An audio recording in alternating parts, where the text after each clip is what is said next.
Halo teman-teman, bantu channel ini untuk berkembang ya. Klik tombol subscribe dan jangan lupa untuk like and share video ini. Terima kasih dan selamat mendengarkan.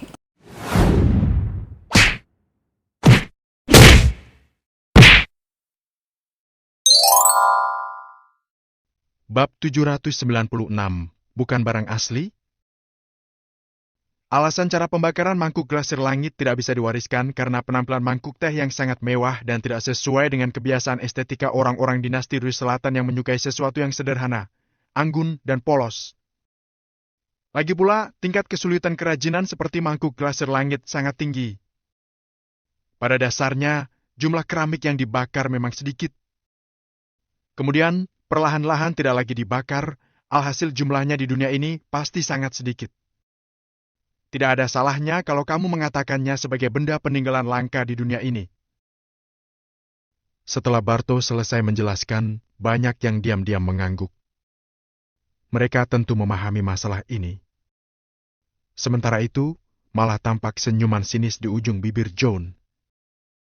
Dia sedang menunggu Barto melontarkan ucapan itu. Master Barto, dengar-dengar mangkuk glasir langit ini sudah direbut oleh kekuatan asing.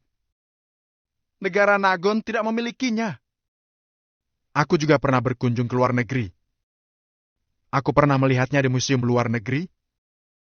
Hanya saja, mangkuk glasir langit adalah barang peninggalan langka di dunia ini. Mana mungkin akan muncul barang kedua yang mirip dengannya? Makanya aku curiga mangkuk yang disebut-sebut sebagai mangkuk glasir langit ini bukanlah barang asli. Ucapan yang dikatakan John sangat tegas dan masuk akal. Banyak orang di sana pun diam-diam mengangguk. Bagaimanapun, ada orang yang pernah mendengar legenda mangkuk ini. Waktu itu, negara asing datang ke negara Nagon untuk merampas banyak barang antik dan menguasainya. Masalah ini diketahui oleh semua orang. Salah satu barang di antaranya adalah mangkuk glasir langit. Jadi, setelah John mengatakan ucapan tersebut, orang-orang spontan melihat Barto. Mereka ingin melihat bagaimana Barto menjelaskan masalah ini. Reputasi Barto sangat terkenal di dunia barang antik, tapi barang yang tidak seharusnya muncul di negara Nagon malah muncul di hadapan orang-orang. Barto tidak memiliki bukti, dia juga tidak bisa mengotot dan mengatakan bahwa barang ini adalah barang asli, kan? Namun, ketika menghadapi keraguan semua orang, Barto tidak panik sedikit pun, melainkan hanya tersenyum. Beberapa saat kemudian, Barto berucap dengan nada datar. Makanya aku baru mengatakannya tadi. Langit melindungi negara Nagon. Mangkuk ini memang adalah benda negara Nagon. Saat ini, mangkuk ini masih berada di negara kita, bukannya langit sedang melindungi negara Nagon. Mengenai mangkuk glasir langit yang kamu jumpai di luar negeri, aku tidak tahu apakah barang itu asli atau tidak. Hanya saja, mengenai keramik di tanganku, aku, Barto, berani jamin dengan pengalaman menaksir barang selama 30 tahun dan reputasiku bahwa barang ini adalah barang asli. Barang itu pasti adalah mangkuk glasir langit yang diwariskan pada dinasti Rus Selatan. Begitu ucapan ini dilontarkan, semua orang di tempat pun merasa kaget. Semua orang berpikir bagaimana cara Barto memberi penjelasan untuk meyakinkan mereka. Namun tak disangka, Barto sama sekali tidak bermaksud untuk menjelaskan, melainkan langsung menjamin dengan reputasinya. Barto sangat terkenal di dunia barang antik. Reputasinya sangatlah berharga. Jadi, kekuatan ucapan tersebut membuat John tidak bisa bernapas dan juga tidak berani berbicara sepatah kata pun. Sementara orang lain sudah sepenuhnya percaya. Mangkuk glasir langit ini 200% adalah barang asli. Berhubung Barto sudah bertahun-tahun berada di dunia barang antik, dia biasanya hanya menaksir barang saja. Ini adalah pertama kalinya dia menjamin dengan reputasinya. Master Barto, kami percaya padamu. Master Barto, kami percaya padamu. Ini adalah barang asli. Master Barto, jangan seperti ini. Kami pasti tidak akan ragu dengan barang hasil taksiranmu. Seketika, orang-orang di lokasi serentak berteriak. Dengan pencapaian Barto di dalam dunia barang antik, Acuannya terhadap barang antik itu bagaikan sebuah dekret. Ucapan tersebut tidaklah berlebihan. Meski Barto menunjuk sebongkah batu rongsokan dan mengatakannya sebagai batu giok berkualitas bagus, itu berarti batu tersebut adalah batu giok berkualitas bagus. Semua orang di dunia barang antik juga akan mengakui bahwa batu ini adalah batu giok. Oleh sebab itu, meski mangkuk glasir langit bukan barang asli, dengan ucapan Barto tadi, harga benda ini juga akan memperoleh pengakuan dari dunia barang antik. Ketika menyadari tidak ada orang yang berpendapat lain, Barto baru mengangguk secara perlahan. Selamat kepada teman yang satu ini. Mangkuk glasir langit ini memang adalah barang asli dinasti Rus Selatan. Seketika, sebutan Barto terhadap Valentino berubah menjadi teman sebutan tersebut terdengar sangat akrab. Selain itu, berhubung aku sudah salah menilai, aku ingin meminta maaf kepada teman dan semua hadirin di tempat. Barto adalah orang yang jujur dan berani untuk mengakui kesalahan sendiri. Kenyataannya, tidak ada orang yang mengungkit masalah ini. Valentino juga tidak memedulikannya. Tapi Barto malah berinisiatif untuk menanggungnya. Master Barto terlalu sungkan. Siapa juga tidak menyangka barang asli akan disimpan dengan cara seperti ini. Karena barang antik yang disimpan dengan cara disegel kebanyakan adalah artefak perunggu atau gulungan lukisan kaligrafi. Aku juga hanya menebak-nebak saja. Kemudian, aku mendapat ilham dari Pak Atan. Jadi, aku baru bisa berpikir ke arah itu. Valentino tersenyum tipis. Dia sedang memberi muka kepada Barto. Barto mengangguk perlahan, lalu tidak berucap apa-apa lagi. Saat ini, Valentino baru berdiri perlahan. Dia melihat ke bawah pentas, melihat sosok Atan yang mana kedua matanya memerah dan sekujur tubuhnya gemetar itu. Pak Atan, barang berharga warisan keluarga Anda memang adalah barang asli. Ucapan ini membuat air mata Atan langsung bercucuran. Hatinya terasa bergejolak bagai ombak pasang yang menyerang ke hatinya. Terima kasih, terima kasih. Atan menghela napas panjang. Kemudian, dia membungkukkan badannya memberi hormat tanda terima kasih kepada Valentino. Namun, Valentino memberi isyarat mata. Riz segera maju untuk menahan Atan agar dia tidak memberi hormat. Atan mengulurkan tangan untuk menyeka air matanya. Dia merasa sungguh terharu. Bagi Atan, dia bisa tidak menginginkan apapun, tapi dia tidak boleh menghilangkan harga diri leluhurnya. Bisa mendapatkan pengakuan adalah makna yang sangat penting bagi Atan. Mengenai berapa harga mangkuk glasir langit ini, Atan juga tidak peduli. Sebab, tak peduli berapa harganya, barang itu sudah menjadi milik Valentino. Astaga! Pak Atan, jangan-jangan penggaruk giok yang kamu bawa tahun lalu juga adalah barang peninggalan keluargamu? Tiba-tiba, seorang lelaki paruh baya yang botak itu berseru. Dia berdiri dengan mata terbelalak untuk melihat Atan. Semua orang awalnya terbengong, lalu teringat kembali. Dalam festival barang antik sebelumnya, lelaki paruh baya inilah yang sudah membeli batu giok milik Atan. Alhasil, barang itu malah ditaksir sebagai barang palsu. Oleh sebab itu, si lelaki paruh baya yang botak itu langsung membuangnya ke laut. Ya, semua barang yang aku keluarkan adalah barang berharga peninggalan keluarga kami. Atan berucap dengan sangat serius. Astaga! Si lelaki paruh baya yang botak itu menghela napas panjang. Betapa inginnya dia menampar dirinya sendiri. Siapa tahu penggaruk giok itu juga sama dengan mangkuk glasir langit yang mana tersembunyi misteri di dalamnya. Hanya saja, tak peduli berapa nilai barang tersebut. Sekarang, barang itu sudah bukan miliknya lagi. Kalau ingin mencarinya, si lelaki botak harus melompat ke laut.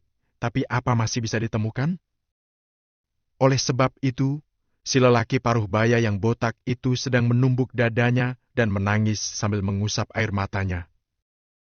Ketika melihat pemandangan ini, raut wajah Barto terlihat tidak terlalu bagus. Bagaimanapun, penggaruk giok itu adalah barang yang ditaksir dirinya. Waktu itu Barto yang menaksir barang itu dan mengatakan itu adalah barang palsu. Namun setelah dipikir-pikir sekarang, siapa tahu ada misteri yang tersembunyi di dalamnya. Jadi, ekspresi si lelaki paruh baya sekarang sama saja dengan mempermalukannya. Bab 797, siapa yang berani merebut barangku? Di dunia barang antik, sangat sulit membedakan yang asli dan palsu. Asli dan palsu adalah hal yang biasa.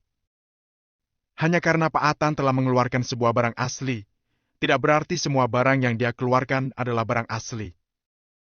Bisa jadi bahkan nenek moyang Pak Atan sendiri juga tidak tahu apakah mereka mewariskan barang asli atau palsu.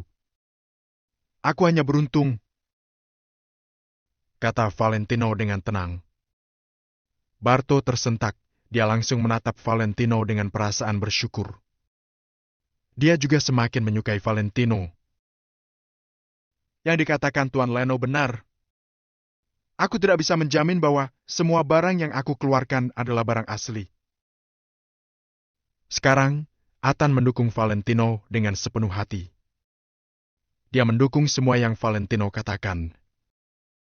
Setelah mendengar ucapan Atan, pria paruh baya yang botak ini pun merasa lebih baik. Master Barto, mohon bantuannya untuk mengidentifikasi nilai dari mangkuk glasir langit ini, kata Valentino untuk melupakan topik sebelumnya, lalu memberi hormat. Aku tidak bisa mengidentifikasi nilainya karena mangkuk glasir langit tidak hanya memiliki nilai antik, tapi juga makna yang luar biasa. Bagaimanapun, barang ini adalah benda langka yang diturunkan dari dinasti Rus Selatan. Pada saat itu, negara asing menertawakannya, negara Nagon bahkan tidak berdaya untuk melindungi barang sendiri. Jadi, setelah dipertimbangkan secara keseluruhan, bisa dikatakan bahwa mangkuk glasir langit adalah harta yang tak ternilai. Harta yang tak ternilai, barang ini tidak bisa diukur dengan uang. Bahkan barang-barang yang sangat berharga pun tidak ada nilainya saat dihadapkan pada harta yang tak ternilai seperti ini. Meskipun disebut sebagai barang berharga, setidaknya barang tersebut masih memiliki nilai. Namun, mangkuk glasir langit adalah harta yang tak ternilai. Aku ingin Master Barto tetap memberikan harga. Aku ingin melakukan pelelangan, ujar Valentino dengan tenang. Apa? Seru Barto dan para hadirin yang berada di bawah panggung dengan terkejut. Valentino ingin melelang harta yang tak ternilai ini. Kalau Valentino mengoleksinya sendiri, dia pasti akan terkenal. Dia akan menjadi kolektor papan atas di industri barang antik. Sungguh sulit dipahami, ternyata Valentino malah ingin melelangnya. Nak, tunggu dulu. Setelah terkejut, Barto berbicara kepada Valentino. Lalu, dia menoleh ke seorang tetua dan bertanya, sekarang berapa banyak dana cair yang bisa dikeluarkan asosiasi barang antik dalam waktu paling cepat? Tetua itu berpikir sejenak, lalu berbisik di telinga Barto. Master Barto, sekarang ada 8 triliun dana cair yang tersedia. Bagus. Leno, kalau kamu ingin menjualnya, asosiasi barang antik akan menawarkan 8 triliun. Bagaimana? Tanya Barto dengan tatapan penuh harapan, seolah-olah dia takut Valentino akan menghilang. Para hadirin kembali terkesima. Tidak banyak barang antik yang bisa membuat asosiasi barang antik turun tangan dan membelinya secara langsung. Kalau orang lain, mereka pasti akan menjualnya dan menjaga reputasi asosiasi barang antik. Meskipun harga jualnya sedikit rendah, asalkan bisa berhubungan baik dengan asosiasi barang antik, semua itu setimpal.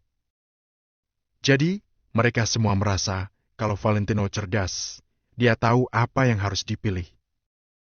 Namun, sangat jelas, di mata banyak orang, Valentino adalah orang bodoh. Valentino tersenyum dan menggelengkan kepalanya.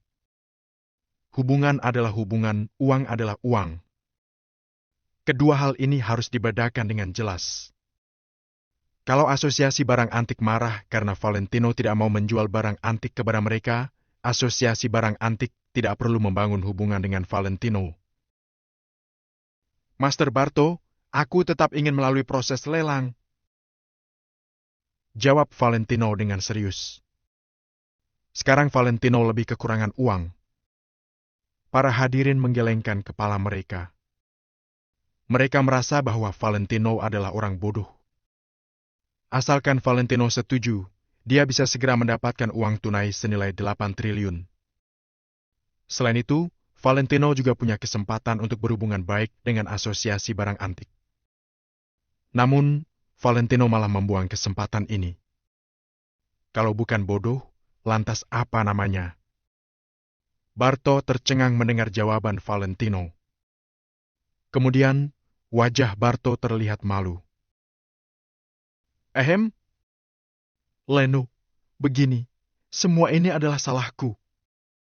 Aku minta maaf, tapi aku sangat menyukai mangkuk porselen ini. Iya, memang seharusnya melalui proses lelang, jawab Barto dengan tidak enak hati. Setelah itu, mangkuk porselen ini segera dilelang. Seorang wanita cantik yang mengenakan batik berjalan ke atas panggung, lalu dia menarik napas dalam-dalam dan berkata, "Harga awal dimulai dari 8 triliun. Setiap kenaikan harga tidak boleh kurang dari 1 triliun. Setiap kenaikan harga tidak boleh kurang dari 1 triliun. Persyaratan ini sangat mengerikan. Bahkan acara lelang kelas teratas di negara Nagon pun sepertinya tidak mencapai level ini." Sebentar. Setelah wanita yang mengenakan batik itu selesai berbicara, John berdiri lagi sebelum ada yang menawarkan harga. Barto melirik John dengan sinis. Dia merasa sangat kesal kepada John. John sudah beberapa kali menyerang Leno. Apakah dia mau menyerang Leno sampai mati? Barto mendengus dan bergumam di dalam hatinya. Hari ini aku ingin melihat bagaimana keluarga Yamandar menyerang orang yang ingin aku lindungi. Tuan Muda John, apa yang ingin kamu katakan? Wanita yang mengenakan batik itu hanyalah seorang pembawa acara. Dia tidak berani bersikap lancang kepada John.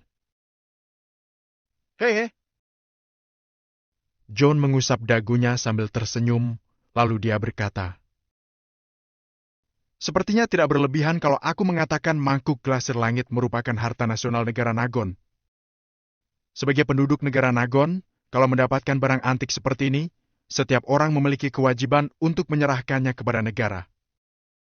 Leno, apakah kamu tahu kalau melelangnya adalah tindakan ilegal?" Begitu mendengar itu, wajah semua orang langsung berubah menjadi sangat masam. Hanya John seorang yang sedang berbahagia. Dia sangat senang dengan kecerdasan yang dimilikinya. Kalau Valentino melelang mangkuk porselen ini, dia dapat menghasilkan puluhan triliun dalam sekejap. Seandainya Valentino menjadi triliuner, takutnya keluarga Yamandar tidak akan bisa lagi melawannya dengan mudah. Jadi, tidak peduli apapun yang dikatakan John, dia tidak akan membiarkan Valentino mendapatkan uang tersebut. Barto mendengus lalu berkata, "Sembarangan." John ini benar-benar tidak tahu diri.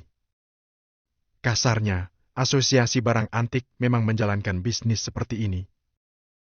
Kalau mau ditegaskan, lantas apakah semua jual beli barang antik adalah tindakan ilegal?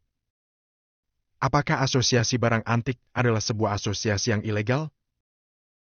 Jadi, ucapan yang dilontarkan oleh John telah menampar wajah asosiasi barang antik dan semua hadirin yang ada di tempat. Valentino menatap John sambil menyengir. "Benar, aku adalah penduduk negara Nagon dan juga mencintai negara ini. Tapi, kamu sangat naif kalau ingin menggunakan cara seperti ini untuk mengendalikanku. Kenapa aku harus menyerahkannya kepada negara? Jual beli barang adalah hal yang lazim. Aku mengeluarkan uang untuk membeli barang, maka barang itu adalah milikku. Kalau aku ingin menjualnya, aku sendiri akan menjualnya.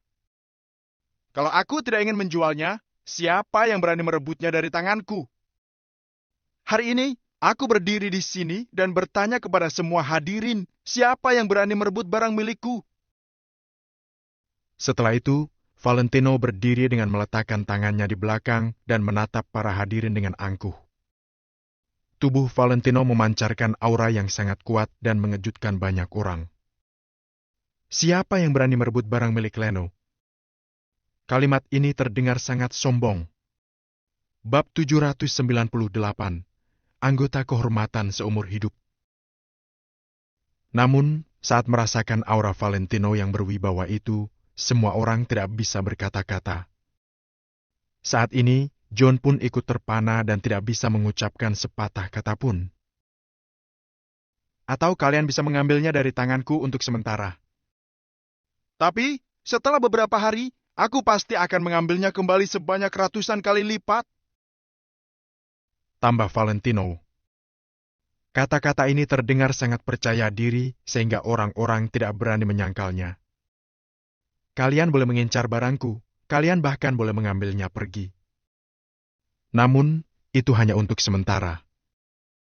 Pada suatu hari, aku pasti akan mengambilnya kembali sebanyak ratusan kali lipat. Kalau kalian tidak percaya, silakan coba saja. Saat ini, tidak ada yang berani mencoba. Hanya Rhys yang ada di bawah tahu kalau kata-kata Valentino ini bukan hanya untuk semua orang, tapi juga ditujukan pada dirinya sendiri. Bagaimanapun juga, cepat atau lambat Valentino pasti akan kembali ke kota Nio. Orang-orang yang berutang pada Valentino akhirnya juga akan membayarnya puluhan kali lipat. Rhys sama sekali tidak meragukan kata-kata Valentino. Leno, kamu jangan menguji kesabaranku atau aku akan lapor polisi sekarang juga. Tegas John. Brak! Tidak disangka, sebelum Valentino sempat menjawab, Barto tiba-tiba menggebrak meja. John, aku rasa kamu yang seharusnya jangan terus menguji kesabaran asosiasi barang antik. Kalau kamu sengaja membuat masalah, aku akan menyuruh orang membuangmu ke laut. Mendengar bentakan Barto, beberapa satpam di depan pun langsung masuk. Wush! Angin malam segera menerpa. Suara ombak di luar juga langsung terdengar oleh semua orang. Terpaan angin dingin ini langsung membuat Joe lebih sadar. Master Barto, bukan itu maksudku. Cukup, lelang tetap berlangsung seperti biasa. Asosiasi barang antik juga akan mengikuti lelang ini. Kalau masih ada yang berani mengganggu ketertiban acara, kami akan langsung melempar orang itu ke laut. Aku ingin lihat apa ada yang berani mencari masalah dengan asosiasi barang antik. Barto langsung melambaikan tangan dan menyela John. Kemudian, dia mengumumkan lelang tetap berjalan sebagaimana adanya. Mulut John terbuka, lalu tertutup. Setelah dia ditegur, dia pun duduk kembali di kursinya. Namun, saat ini tidak ada yang datang menghiburnya. Tidak ada orang yang akan sebodoh itu menyinggung asosiasi barang antik hanya demi grup Yamandar. Bahkan banyak orang yang memaki John bodoh di dalam hati mereka. Bagaimana grup Yamandar akan berdiri setelah menyinggung asosiasi barang antik? Benar-benar tolol. Untung saja aku tidak tertipu olehnya waktu itu. Kalau tidak, akan sangat memalukan. Gumam Erika. Benar sekali. Dalam hatiku, hanya pria seperti Kak Leno yang pantas mendampingi kakak. Kata Vincent dengan serius. Erika menginjak kaki Vincent sembari berkata dengan muka meruna. Sembarangan bicara. Aku bersedia membayar 9 triliun. Begitu pelelangan mangkuk glasir langit dimulai, sudah ada orang yang langsung menawar 9 triliun. Harga ini membuat Valentino kaget. Standar keuangan yang dimiliki para miliarder kota Vero benar-benar jauh di atas kota Neo. Hal paling penting adalah orang-orang ini sangat tergila-gila pada barang antik, membuat Valentino semakin tercengang. Mereka rela menghabiskan uang triliunan hanya untuk sebuah barang antik. Valentino sama sekali tidak bisa paham. Namun, harga yang ditawarkan semakin lama semakin tinggi. 10 triliun, 12 triliun. Dalam sekejap mata, para miliarder itu terus menawar tanpa henti. 16 triliun.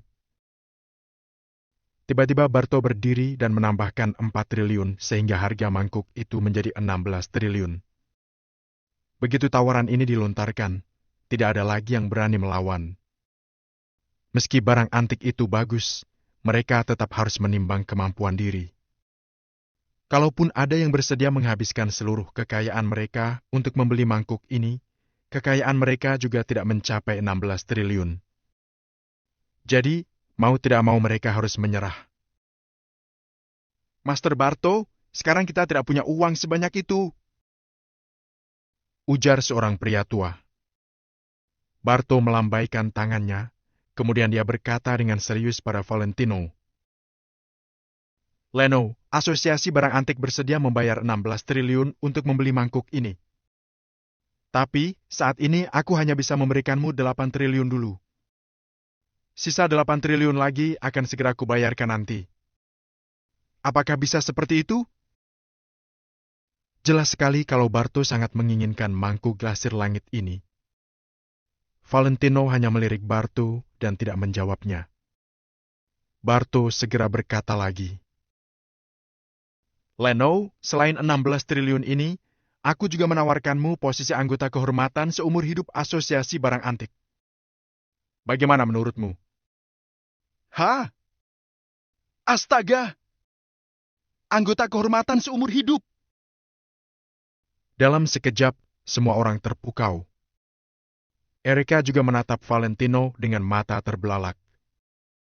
Leno si pecundang ini malah bisa membuat Barto begitu menghargainya.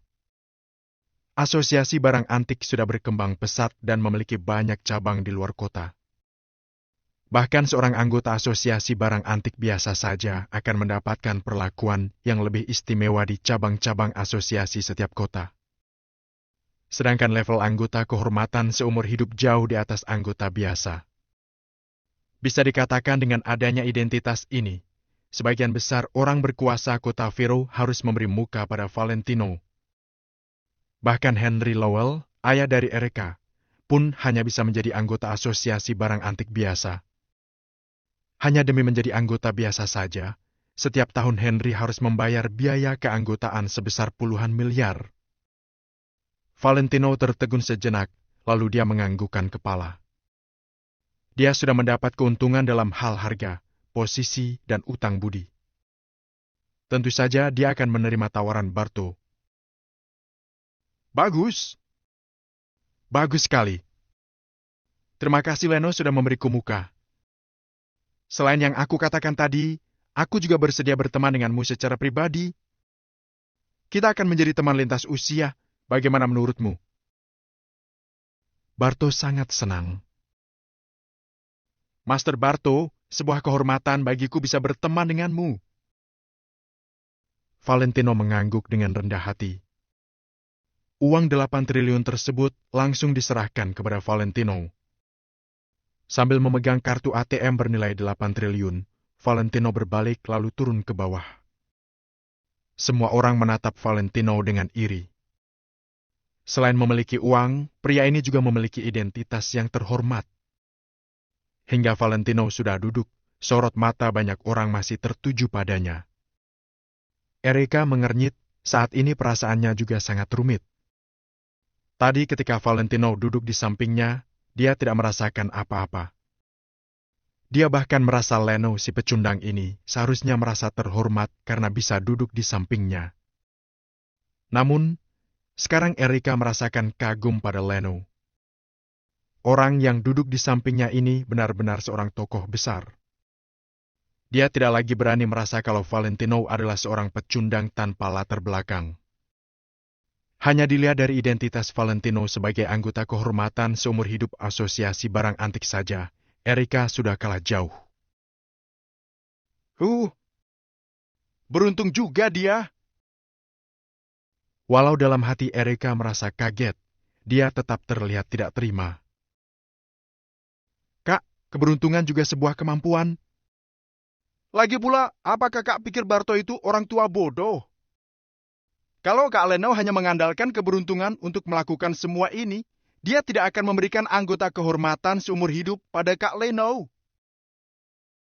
Kata Vincent sembari menggeleng. Bab 799, terkenal. Memangnya masih perlu kamu jelaskan? Erika memelototi Vincent dengan galak. Kemudian semua orang tidak lagi banyak bicara. Festival barang antik akhirnya tiba di penghujung acara, yaitu penaksiran barang antik secara langsung di tempat. Acara dimulai dari seorang kolektor terkenal kota Vero yang mempersembahkan barang koleksinya untuk dinilai oleh semua orang. Di tahun-tahun sebelumnya, acara ini sangat ramai dan semua orang akan sangat bersemangat. Namun, semua orang terlihat agak pendiam di tahun ini. Semua ini karena kepopuleran tahun ini sudah dikuasai oleh Valentino seorang. Di bawah kepopuleran Valentino, tidak peduli seberapa hebatnya penampilan orang lain, tidak ada yang sebanding dengan Valentino. Mengenai barang antik. Dalam festival barang antik tahun lalu, barang antik yang dikeluarkan paling akhir untuk dinilai ini, biasanya adalah barang antik yang levelnya sangat tinggi, itu sebabnya semua orang sangat tertarik. Namun, tahun ini, barang antik mana yang bisa mengalahkan mangkuk glasir langit Valentino? Jadi, penghujung acara itu terlaksana dalam suasana yang hampir tenang. Valentino juga menutup mata untuk beristirahat. Kemudian festival barang antik akhirnya mengumumkan berakhirnya acara. Semua itu karena Barto sendiri sudah terlihat ingin segera mengakhiri acara agar dirinya bisa mengobrol dengan Valentino. Kapal pesiar mewah itu berlabuh perlahan dan semua orang juga mulai bubar. John memelototi Valentino lalu membawa orang-orangnya pergi. Malam ini, dia tidak hanya dipukul Valentino, tapi juga terus ditindas oleh pria itu. Dia akan terus mengingat semua hal ini. Apa itu anggota kehormatan asosiasi barang antik? Apa itu kekayaan triliunan? Di bawah pengaruh kebencian yang kuat, John sama sekali tidak memedulikan hal itu. Dendam serta kemarahan yang mendalam sudah membuatnya kehilangan akal sehat. Di sebuah kamar di kapal pesiar. Nak Leno, cicipilah teh ini. Barto menyeduh secangkir teh untuk Valentino sembari menyerahkan teh itu ke hadapan pemuda itu. Master Barto terlalu sungkan. Valentino tersenyum ramah. Kemudian, sebelum Barto duduk, Valentino tiba-tiba bertanya. Apa Master Barto pernah mendengar tentang keluarga Wijaya di kota Khmer? Keluarga Wijaya di kota Khmer? Tentu saja pernah dengar. Kenapa? Mendengar itu, Barto menatap Valentino dengan sedikit bingung. Valentino tersenyum sembari menjawab. Aku dengar ada banyak pemegang saham besar di asosiasi barang antik, bahkan kekuatan mereka sangat dahsyat. Aku hanya penasaran apakah asosiasi barang antik ada hubungan dengan keluarga Wijaya di kota Khmer atau tidak.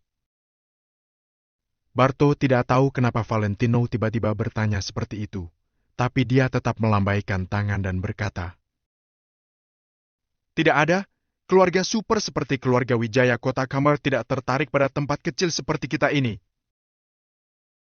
Valentino mengangguk. Karena asosiasi barang antik tidak memiliki hubungan dengan keluarga Wijaya di kota Khmer, maka dia bisa lanjut mengobrol dengan Barto.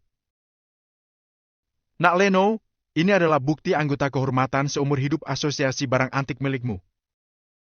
Dengan menunjukkan dokumen ini di cabang manapun di setiap kota, kamu akan dilayani sebagai tamu kehormatan dan memiliki kekuasaan yang sangat tinggi.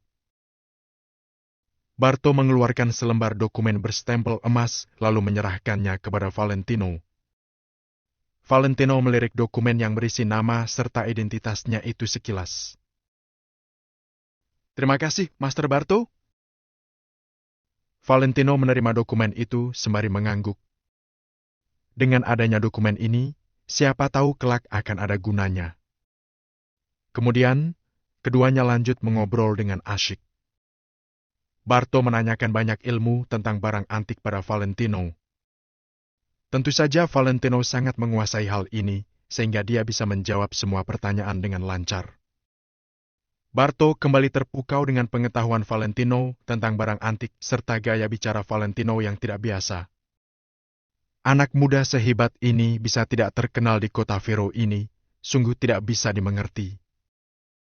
Valentino dan Barto mengobrol tanpa henti. Barto sangat menyayangkan karena dia tidak mengenal Valentino lebih awal. Kalau bukan karena Valentino sudah berniat untuk pergi, ingin rasanya Barto mengobrol semalaman dengannya. Meski begitu, saat Valentino pergi, waktu sudah menunjukkan pukul 2 dini hari. Barto sendiri yang mengantar Valentino ke pinggir pantai. Setelah itu, keduanya baru saling berpamitan. Valentino, Rhys, serta Erika dan Vincent juga saling berpamitan tanpa banyak basa-basi lagi. Hingga saat ini, acara festival barang antik yang diselenggarakan setahun sekali di kota Vero akhirnya tuntas. Hal yang membuat festival tahun ini berbeda dengan tahun lalu adalah setelah acara selesai tahun ini, yang menjadi topik pembicaraan orang-orang, selain barang antik adalah seorang anak muda bernama Leno Wijaya. Mata anak muda ini sangat tajam. Hanya sekilas saja dia sudah bisa melihat keaslian dari sebuah barang antik. Meski ada belasan barang asli dan palsu, tidak ada satu pun penilaiannya yang salah. Kemampuan penilaian pemuda ini sangat hebat. Barang jelek yang dibelinya dengan harga 60 miliar akhirnya menghasilkan mangkuk glasir langit yang merupakan barang antik selevel harta negara. Dalam acara penilaian barang antik ini, Leno tidak hanya menghasilkan 16 triliun dan berteman dengan Barto sang master dalam bidang penilaian barang antik, tapi juga menjadi anggota kehormatan seumur hidup Asosiasi Barang Antik. Hal ini menjadi bahan obrolan orang-orang di saat santai. Setiap hal mengenai Leno ini mengagetkan semua orang. Dalam satu malam, nama Leno Wijaya menjadi terkenal di kota Vero. Semua ini adalah hasil yang diinginkan Valentino. Kali ini di kota Vero, dengan memakai nama palsu Leno Wijaya serta topeng muka, dia tidak lagi berdiam diri. Dia akan menggunakan cara tercepat untuk mengumpulkan semua kekuatannya sendiri. Hanya dengan cara itulah dia baru bisa mempercepat proses kembalinya dia ke kota Neo dengan penuh hormat.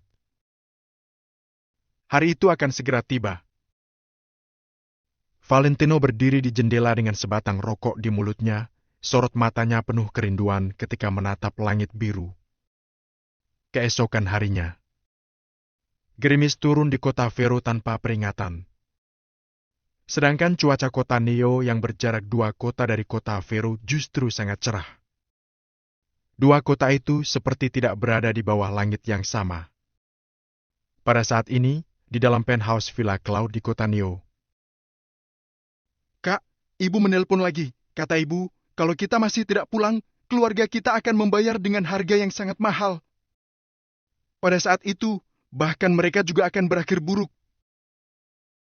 Kata Jenny dengan nada sedikit panik dan alis yang bertautan. Bagaimanapun juga, Mary adalah ibunya. Meski marah, dia tidak ingin sesuatu terjadi pada Mary dan David. Kenapa ibu harus seperti itu? Tujuan ibu hanya agar aku berteman baik dengan Nick. Apa sebenarnya yang ingin ibu lakukan? Angel memegang foto Valentino bersama Caroline sembari menghela napas.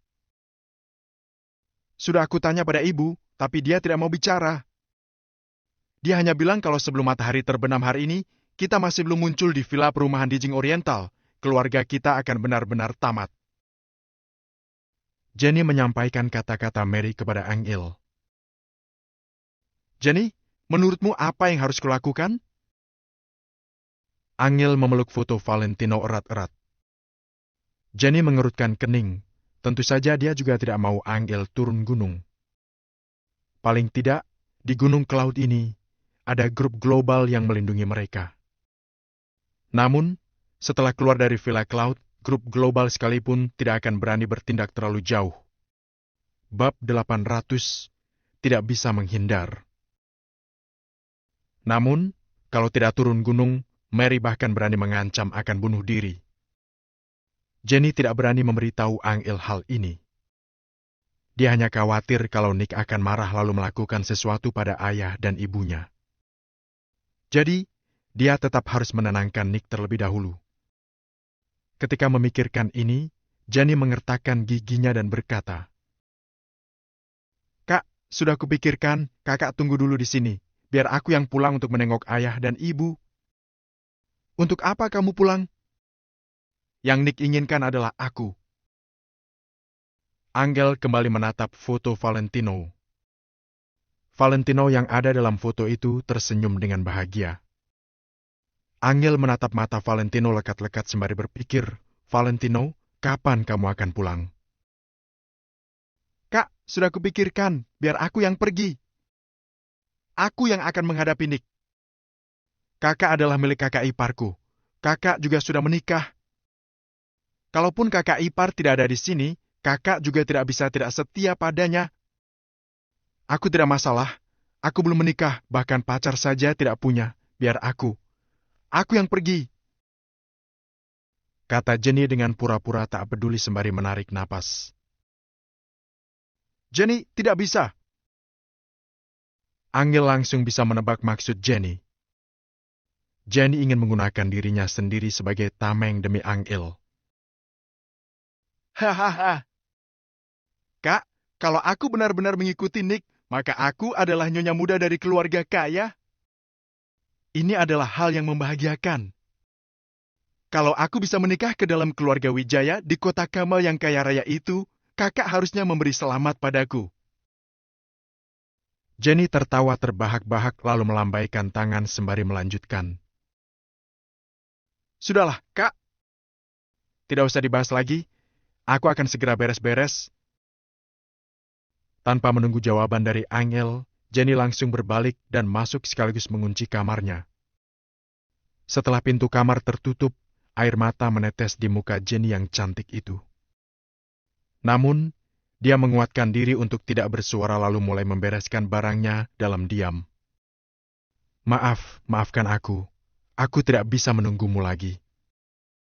Aku tahu, yang paling kamu cintai adalah kakakku. Aku tidak seharusnya menjadi penghalang di antara kalian. Jadi, biar aku yang melakukan ini. Bagaimanapun juga, aku akan terus mengingat semua yang sudah kamu lakukan untukku.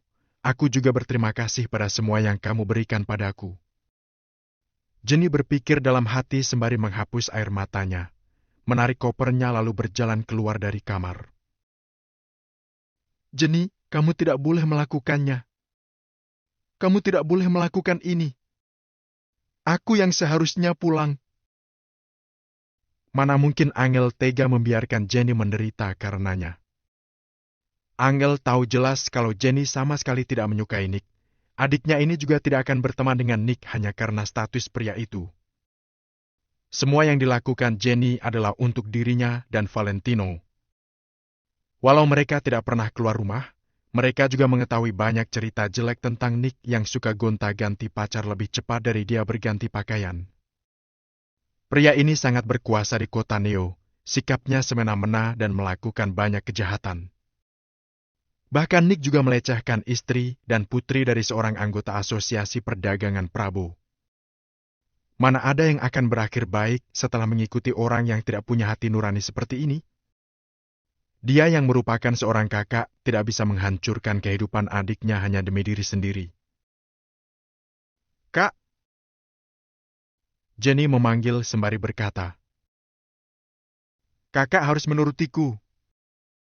Kakak bilang tidak terjadi apa-apa pada kakak ipar. Dia hanya dijemput orang. Kakak tahu jelas seberapa cintanya kakak ipar pada kakak.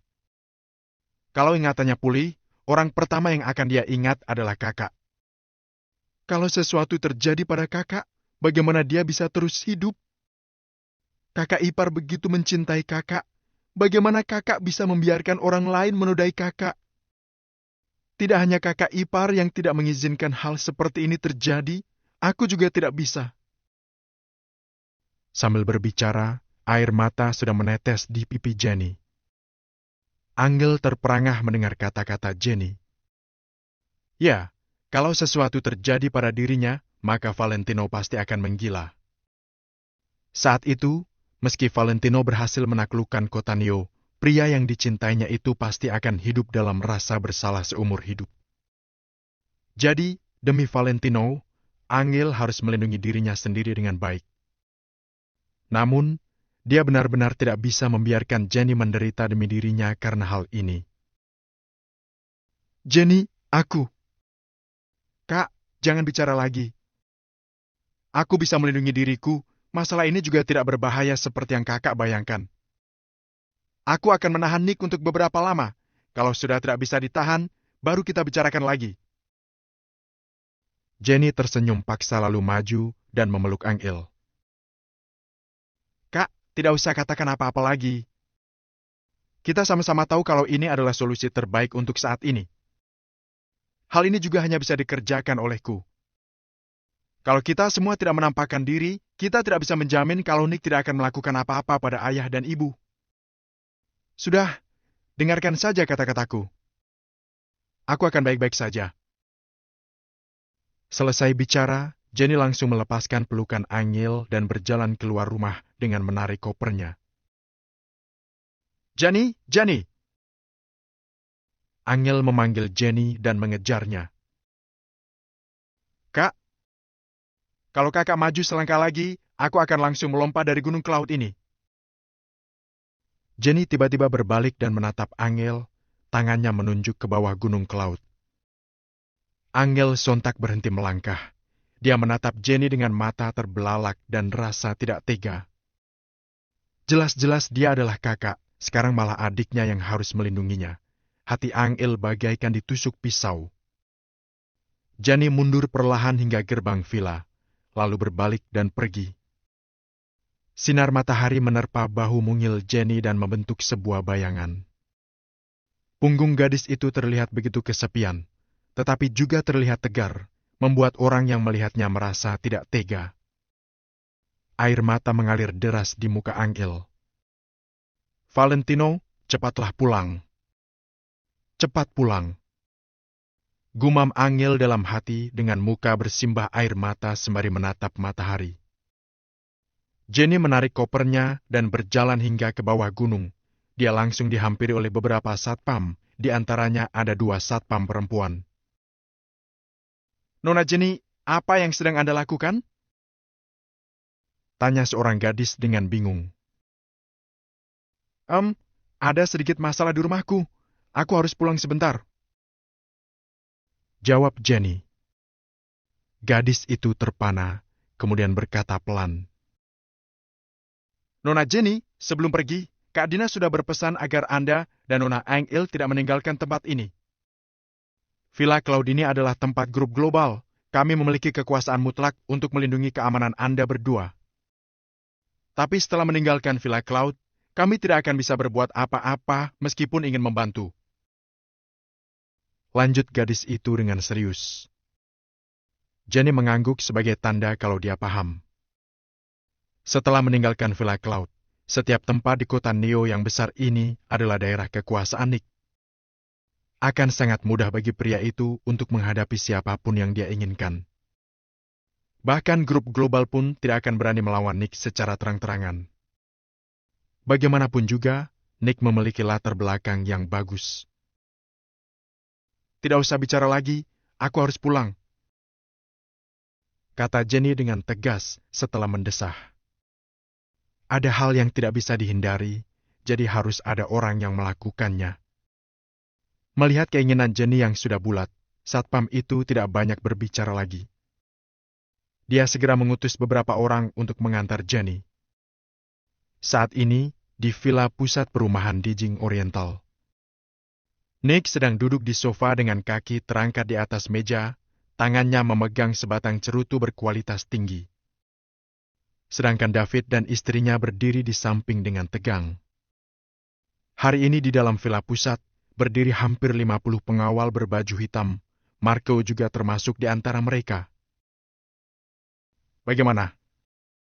Kemarin malam aku minum terlalu banyak makanya tidak datang. Kalau dihitung, aku malah memberikan kalian tambahan waktu sehari. Apa aku masih tidak bisa bertemu orangnya hari ini? Tanya Nick dengan sorot mata sinis sembari menatap Mary. Tuan Muda Nick, jangan marah. Mereka akan segera pulang, mereka segera pulang. Jawab Mary.